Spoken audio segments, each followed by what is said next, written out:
नमस्कार दोस्तों, अंकित sir classes में आपका स्वागत है। आज हम लोग हिस्ट्री की क्लास 4 करने वाले हैं। इससे पहले हमने 3 क्लासें पढ़ ली हैं। पहली क्लास में हमने ब्रह्म समाज पढ़ा था, दूसरी में हमने आर्य समाज, तीसरी में रामकृष्ण मिशन। तीनों क्लासों की प्लेलिस्ट, तीनों क्लासें हिस्ट्री की प्लेलिस्ट में मिल जाएंगी। मैंने प्लेलिस्ट बना रखी है हिस्ट्री के अलग से, उसमें आप देख सकते हैं पहले, फिर आपको ज़्यादा समझ में आएगा। टॉपिक चल रहा है हमारा आधुनिक भारत मॉडर्न हिस्ट्री का धार्मिक तथा सामाजिक आंदोलन, और उसके अंतर्गत हम पहला धार्मिक आंदोलन पढ़ रहे हैं, हिंदू आंदोलन। इसके बाद मुस्लिम आंदोलन पढ़ेंगे, सिख आंदोलन, पारसी आंदोलन। तो ये हिंदू आंदोलन की अंतिम वीडियो है। इसके बाद कल से हमारा मुस्लिम आंदोलन स्टार्ट हो जाएगा। ठीक है, तो लास्ट वीडियो है, यानी कि रामकृष्ण मिशन, ब्रह्म समाज या जो है प्रार्थना समाज या आर्य समाज के अलावा और कौन कौन सी सोसाइटी आई, जो छोटी छोटी सोसाइटी थी, इनसे क्वेश्चन बन जाते हैं, लेकिन उनके बारे में हम जानते हैं और इसको कंटिन्यू करते हैं आगे हिस्ट्री को सीखना। ठीक है, पहली बात करेंगे हम लोग थियोसॉफिकल सोसाइटी। थियोसॉफिकल सोसाइटी का मतलब क्या होता है, पहले आप वो जान लीजिएगा। इसका थियोस का मतलब होता है ईश्वर, और सोफिया का मतलब होता है ज्ञान। थियोस का मतलब ईश्वर और सोफिया का मतलब ज्ञान। तो ईश्वर का ज्ञान प्राप्त करना ही थियोसॉफिकल सोसाइटी का उद्देश्य था। ठीक है, तो इसका मतलब इंग्लिश में आप समझ गए होंगे क्या मतलब होता है। स्थापना पूछता है तो मैडम एच.पी. ब्लावत्स्की इनका नाम था, रूस की महिला थी। इन्होंने इस सोसाइटी की क्या की, स्थापना की। कहाँ की गई? अमेरिका में की गई। और कहाँ अमेरिका में? न्यूयॉर्क में। ध्यान रखना, थियोसॉफिकल सोसाइटी की स्थापना 1875 में मैडम एच.पी. द्वारा, जो कि रूस की महिला थी, न्यूयॉर्क के अमेरिका में की गई। ठीक है, थियोसॉफिकल का मतलब क्या होता है? ईश्वर का ज्ञान। इनके एक सहयोगी रहे, अमेरिका के ही कर्नल थे, एम.एस. अल्कॉट। ध्यान रखना, यानी कि एम.एस. अल्कॉट बाद में जाकर शामिल हो गए थे इसमें। तो इन दोनों की मदद से ये संस्था आगे बढ़ी। 1879 में इनका प्रधान कार्यालय, जो कि न्यूयॉर्क में खोला था, वो वहाँ से कहाँ शिफ्ट कर लिया इन्होंने? मुंबई में। ध्यान रखना, थियोसॉफिकल सोसाइटी का कार्यालय मुंबई कब हुआ? 1879 में। नेक्स्ट, तथ्य हैं, बहुत ज़्यादा इसमें डिटेल में जाने की जरूरत नहीं है, तथ्य है, फैक्ट पूछता है इसमें से। ठीक है, 1882 में इसका अंतर्राष्ट्रीय मुख्यालय बनाया गया, और ये कहाँ बनाया गया? आपका अडयार में। ठीक है, मद्रास के करीब अडयार है। अडयार एक स्थान, अडयार का युद्ध भी आपने पढ़ा था। ठीक है, तो वहाँ पर इनका अंतर्राष्ट्रीय मुख्यालय 1882 में, 3 साल बाद। क्रम से पढ़ना है। खास बात ये थी कि ये जो थियोसॉफिकल सोसाइटी थी, बहुत इंटरेस्टिंग बात ये है कि इसकी स्थापना करने वाले विदेशी थे, लेकिन ये हिंदू धर्म को बहुत मानते थे।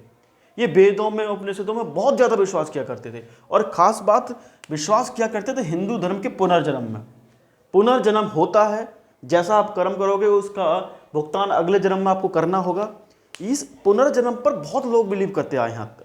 जैन धर्म करता आया, ठीक है, आर्य समाज में भी, ब्रह्म समाज में भी, और आपका थियोसॉफिकल सोसाइटी में भी ये बहुत ज़्यादा मान्यता रही है कि आप जैसा कर्म करते हो वैसा आपको अगला जन्म मिलता है, और पुनर्जन्म होता है। ये मान्यता रही है। और जब पुनर्जन्म होता है तो इस बात का होना लाजमी था कि कर्म के सिद्धांत पर विश्वास, मतलब जैसा कर्म करोगे वैसा आपको फल मिलेगा, और वैसा ही आपको अगले जन्म में भोगना पड़ेगा।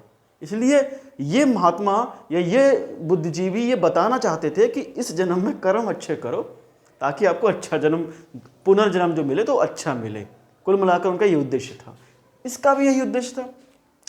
प्रेरणा इनको कहाँ से मिली? प्रेरणा के स्रोत कहाँ से? थियोसॉफिकल सोसाइटी के सांख्य से और उपनिषद से। दर्शन जो पढ़ते थे, सांख्य, उपनिषद, वेद, इनसे, यानी बहुत ज़्यादा विश्वास किया करते थे ये वेदों में, और हिंदू धर्म को बहुत बहुत ज़्यादा मान्यता दी इन्होंने, बहुत माना करते थे। विशेष बात तो यह है कि विदेशी होकर इतना प्यार उस धर्म से। 1888 की बात है। इसमें एनी बेसेंट, जो आयरिश की महिला थी, आपने नाम जरूर सुना होगा, एनी बेसेंट। ठीक है, बहुत बड़ा नाम है। ये आयरिश की महिला थी। इंग्लैंड में इन्होंने इसकी सदस्यता ग्रहण कर ली। कहाँ पर? इंग्लैंड में। कब? 1888 में। किसने? एनी बेसेंट ने, थियोसॉफिकल सोसाइटी में। 1907 में जब कर्नल की मृत्यु हुई, कौन कर्नल? एम.एस. अल्कॉट। जब इनकी मृत्यु हो जाती है तो इनकी मृत्यु के बाद अध्यक्ष बन जाती हैं थियोसॉफिकल सोसाइटी की, कौन? आपकी एनी बेसेंट। सब इंपोर्टेंट फैक्ट हैं, पूछता है एग्जाम में, ये हम कम पढ़ते हैं इसलिए इसको गड़बड़ कर सकते हैं, भूल सकते हैं और फिर एग्जाम में गलत हो सकता है। ठीक है, तो कुछ भी नहीं छोड़ना, क्रम से करा रहा हूँ मैं, कुछ भी नहीं छोड़ेंगे। और अन्य नाम देव विज्ञान। ठीक है, इनका विचार जो थे वो देव विज्ञान कहलाए, किसके? थियोसॉफिकल सोसाइटी के। ठीक है, तो आप देव विज्ञान किसके विचार थे? तो थियोसॉफिकल सोसाइटी के। क्लियर हो गए सारे पॉइंट इसके? चलिए, 1898 में एनी बेसेंट जो थी, 1898 में 1898 में इन्होंने एक बनारस में सेंट्रल हिंदू कॉलेज की नींव रखी। क्या? सेंट्रल हिंदू कॉलेज की नींव 1898 में एनी बेसेंट ने बनारस में रखी। और यही कॉलेज 1916 में प्रयास किए जब मदन मोहन मालवीय ने, तो BHU बन गया, बनारस हिंदू विश्वविद्यालय। ध्यान रखना, BHU की स्थापना 1916 में मदन मोहन मालवीय कहते हैं, उनका प्रयास था। लेकिन इसकी नींव जो रखी थी वो किसने रखी थी? एनी बेसेंट ने, सेंट्रल हिंदू कॉलेज के रूम में। इस सोसाइटी का मुख्य उद्देश्य क्या था? थियोसॉफिकल सोसाइटी का जाति पात को दूर करना। ठीक है, छुआछूत दूर करना, यानी अस्पृश्यता। ठीक है, छोटी जो लोग दूर हुआ करते थे छुआछूत में, कि छोटी कास्ट का, इस धर्म का, उस धर्म का, ये सब खत्म करना। और बाल विवाह, बच्चे के विवाह पर रोक लगाना। ठीक है, ये 3 मुख्य इसके उद्देश्य रहे। चलिए, थियोसॉफिकल सोसाइटी के बाद ये इससे ज़्यादा क्वेश्चन नहीं बन सकते, सारे पॉइंट यही हैं, सब बेहतरीन पॉइंट मैंने हर किताबों से नोट करने के बाद जो है आपको लिखाए हैं, यहाँ पर नोट भी कर लें आप, ये काफ़ी हैं। ठीक है, और इनसे ही एग्जाम में क्वेश्चन मिलेगा। इसके बाद एक नया, उसी दौरान 1828 में यंग बंगाल आंदोलन आया। और यंग बंगाल आंदोलन इसको इसलिए रखा गया क्योंकि इसमें यूथ को शामिल किया गया और बंगाल में युवा, इसलिए इसका नाम बंगाल है।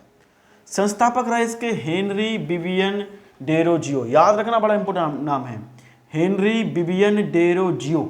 ठीक है, ये दरअसल उसके प्राध्यापक थे। इसके अलावा इसका उद्देश्य क्या था?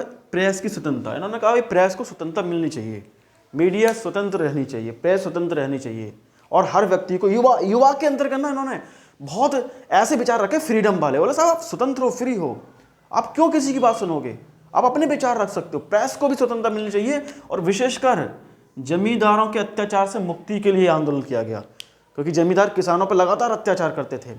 इस जमींदार के टॉपिक को हम लोग पॉलिटी में समझेंगे कि जमींदारी से कैसे मुक्ति मिली। आपको पता पहले जमींदार हुआ करते थे, ये समझेंगे। पॉलिटी का जब मौलिक अधिकार में पढ़ाऊंगा उसमें समझेंगे कि कैसे मुक्ति मिली, क्या संशोधन हुए, क्या नियम कानून बने, और कैसे इसे मौलिक अधिकार से दूर किया गया। तो जमींदारों के अत्याचारों से मुक्ति भी इसका उद्देश्य था। और एक और उद्देश्य है कि सरकारी नौकरी में उच्च पद पर भारतीयों की नियुक्ति हो, इस यंग बंगाल का उद्देश्य था। कुछ भी क्वेश्चन पूछ सकता, उद्देश्य से भी क्वेश्चन पूछ सकता। 3 उद्देश्य: प्रेस को स्वतंत्रता मिले, जमींदारों से अत्याचारों से मुक्ति मिले, और सरकारी नौकरी में भारतीय भी अच्छे उच्च स्थान पर हैं। आपको पता है, मैंने पढ़ाया था खासकर 18 शताब्दी क्रांति में, कि उच्च स्थान पर नहीं रहते, छोटे मोटे पोजीशन पर भारतीयों को नौकरी मिला करती थी, अच्छी पोजीशन नहीं मिला करती। बेशक उसके काबिल थे, बेशक उसके योग्य थे, तब भी नहीं मिलती थी। विरोध जो है पुरानी हिंदू परंपराओं पर इन्होंने प्रहार किया, इसलिए लोग नाराज भी हो गए। खासकर हिंदू धर्म के जो हिंदू कट्टरवादी थे, जो पक्के हिंदू मानते थे, वो लोग नाराज हो गए इनसे कि ये पुरानी परंपराओं को ख़त्म कर रहे हैं, क्योंकि ये थोड़े से यूथ वाले टाइप के थे, है ना, यंग मतलब जो मॉडर्न सोच वाले, कि बड़े सब आधुनिक सोच है, पुराने परंपराओं को ख़त्म करो, वो अंधविश्वास हैं कहीं पर, कर्मकांड है, उसको ख़त्म करो। हम नई सोच वाले, यानी फ्री रहें, आज़ाद रहें, अलग सोच जो है। जैसे जमींदारों के अत्याचार से मुक्ति, तो जमींदार नाराज होंगे भाई, क्यों? बोले साहब जमींदार को तो इसमें नुकसान हो रहा है। तो ऐसे लोग इनसे नाराज हुए, और नाराज होने के बाद इनको वहाँ से बर्खास्त कर दिया गया, और 1831 में इनको बर्खास्त कर दिया गया। और 1831 में कुछ समय बाद इनकी हैजा से डेथ हो जाती है, मृत्यु हो जाती है। लेकिन इन्होंने ईस्ट इंडिया नामक दैनिक पत्र का भी संपादन किया। ये भी अच्छा क्वेश्चन है, ठीक है। 2 क्वेश्चन इनसे बहुत बढ़िया बन सकते हैं। यह बंगाल के संस्थापक थे, ईस्ट इंडिया दैनिक पत्र के संपादन इन्होंने किया। और एक और क्वेश्चन से बनता है, आधुनिक भारत का प्रथम राष्ट्रकवि कौन था? बहुत बढ़िया क्वेश्चन बनेगा, इंपोर्टेंट क्वेश्चन है। आधुनिक भारत का प्रथम राष्ट्रकवि कौन था? तो यही थे हेनरी विवियन डेरोजियो, ठीक है। तो ये यंग बंगाल क्या उद्देश्य रहा, किस तरह से जो है इसने काम किया, क्या क्या खास बातें थी, हमने समझा। और अगले आते हैं लोकहितवादी। एक और अच्छा पॉइंट है लोकहितवादी। ये मराठी की एक मासिक पत्रिका थी लोकहितवादी, पत्रिका का नाम था लोकहितवादी। लेकिन ये कैसे देखना, कैसे एक आंदोलन के रूप में उभरा। संस्थापक थे गोपाल हरि देशमुख, ठीक है, गोपाल हरि देशमुख इसके संस्थापक रहे, जो 1823 से लेकर 1892 तक रहे। गोपाल, जब पूछा गया क्वेश्चन है, क्वेश्चन यही पूछा जाता है कि लोकहितवादी कौन थे, किसे कहा जाता है लोकहितवादी, किसका उपनाम है, गोपाल हरि देशमुख, इसमें लिखा भी है उपनाम, ठीक है। कहाँ के थे ये, महाराष्ट्र के। ये ऐसा क्वेश्चन पूछा गया है, जैसे मैंने क्वेश्चन कराया भी था जब मैंने ऑब्जेक्टिव कराए हिस्ट्री के, आप देख सकते हैं वीडियो में, तो उसमें बताया था कि महाराष्ट्र का लोकहितवादी किसे कहा जाता है, गोपाल हरि देशमुख को। उद्देश्य क्या रहा, विधवा पुनर्विवाह पर इन्होंने ज़्यादा जोर दिया कि विधवा का दोबारा विवाह होना चाहिए, और जात पात पर थोड़ा सा जोर दिया। इसलिए इन्होंने एक पुस्तक भी लिखी है। बहुत इंपॉर्टेंट पॉइंट ये भी है कि जाति भेद नामक पुस्तक किसने लिखी है, जाति भेद पुस्तक किसने लिखी है, ये लिखी है गोपाल हरि देशमुख ने, ठीक है। चलिए, एक साप्ताहिक पत्र निकाला। साप्ताहिक पत्र मतलब सप्ताह में एक बार आने वाला। दैनिक पत्र जैसे ईस्ट इंडिया कंपनी तो डेली आने वाला, जैसे हमारा दैनिक जागरण होता है, हमारा उजाला होता है। उसका नाम क्या था, प्रभाकर। तो क्या क्या क्वेश्चन बन सकते हैं, 3-4 क्वेश्चन बन सकते हैं यहाँ से कि संस्थापक कौन थे लोकहितवादी के, गोपाल हरि देशमुख। उपनाम लोकहितवादी किसे कहा जाता था, महाराष्ट्र का लोकहितवादी गोपाल हरि देशमुख को। और ये जाति भेद नामक पुस्तक किसने लिखी, गोपाल हरि देशमुख ने, ठीक है। अगला एक और संस्था देखते हैं, परमहंस मंडली। 1849 की बात है। परमहंस मंडली नामक एक संस्था हुई जिसके संस्थापक थे आत्मारंग पांडुरंग। आत्मारंग पांडुरंग का नाम आपने पहले भी सुन रखा था प्रार्थना समाज में।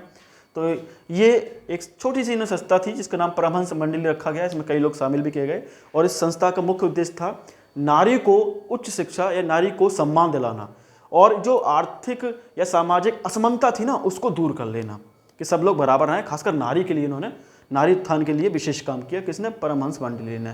संस्थापक कौन रहे, आत्मारंग पांडुरंग।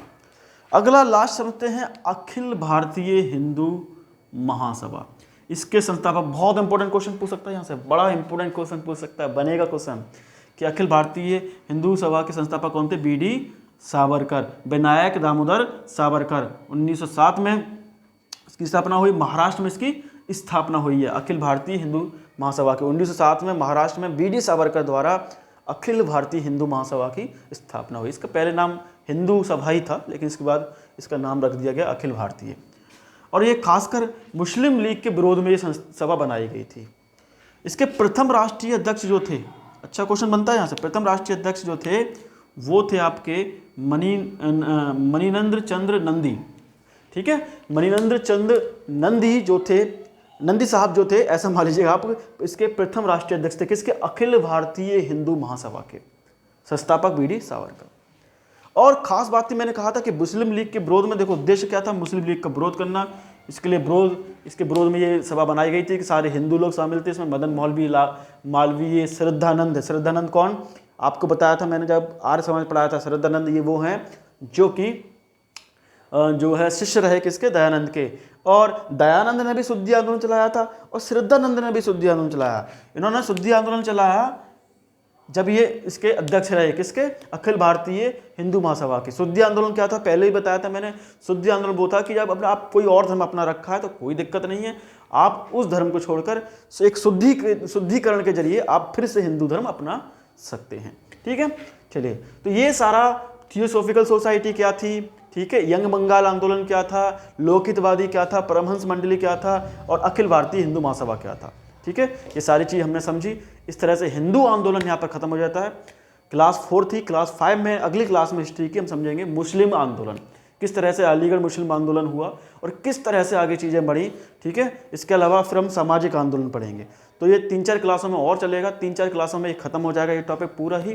और जो बहुत इंपॉर्टेंट टॉपिक है, टॉपिक का नाम धार्मिक तथा सामाजिक आंदोलन, मॉडर्न इंडिया का, बहुत शानदार टॉपिक है। चलिए आगे मिलते हैं नेक्स्ट क्लास में। अगर आपको वीडियो पसंद आई है तो चैनल को सब्सक्राइब कर दो। धन्यवाद।